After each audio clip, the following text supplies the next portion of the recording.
ചേച്ചി പറഞ്ഞോ കാളി. നിങ്ങൾ ചെയ്യുന്നതൊന്നും എനിക്ക് ഇഷ്ടപ്പെടുന്നില്ല. എന്തു പറ്റി? അവനെ അവിടെ തന്നെ അറുത്ത് കളയാതെ എന്തുകൊണ്ട് വിട്ടു? നിങ്ങളോട് അവൻ സംസാരിച്ച രീതി കണ്ടില്ലേ? ഇവന്മാരൊക്കെ ഉള്ളത് കൊണ്ടാണ് ജനങ്ങൾക്ക് നമ്മളോട് ഭയമില്ലാത്തത്. അവർ നമ്മൾ പറയുന്നത് അനുസരിക്കില്ല.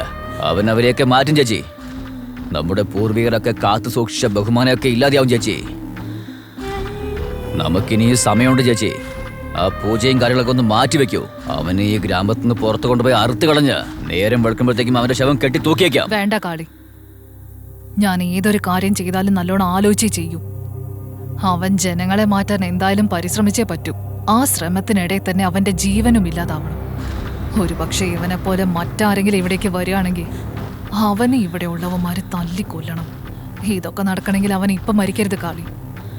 അവൻ എപ്പോ എവിടെ വെച്ച് എങ്ങനെ മരിക്കണമെന്ന് ഞാൻ തീരുമാനിക്കും. അവനെ കാണുമ്പോ എനിക്ക് കലി കയറുന്നു ചേച്ചി.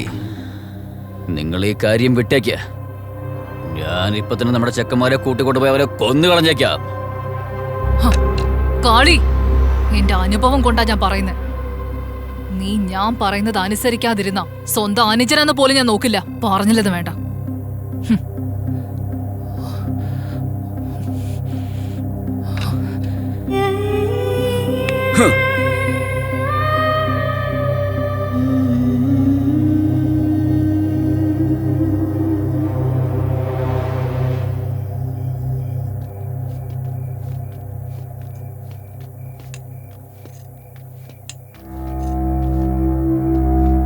എന്തു പറ്റി കാളിയങ്ങുന്നേ?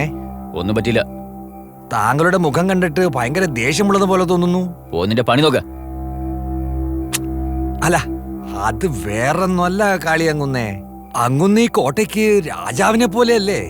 എന്ത് തീരുമാനം എടുക്കണമെങ്കിലും അങ്ങന്തിനും ആകാമല്ലോ എന്നാ ഞാൻ വിചാരിക്കുന്നേ. എല്ലാ കാര്യത്തിനും എന്തിനാ മോഹിനി അമ്മയോട് ചോദിക്കുന്നേ?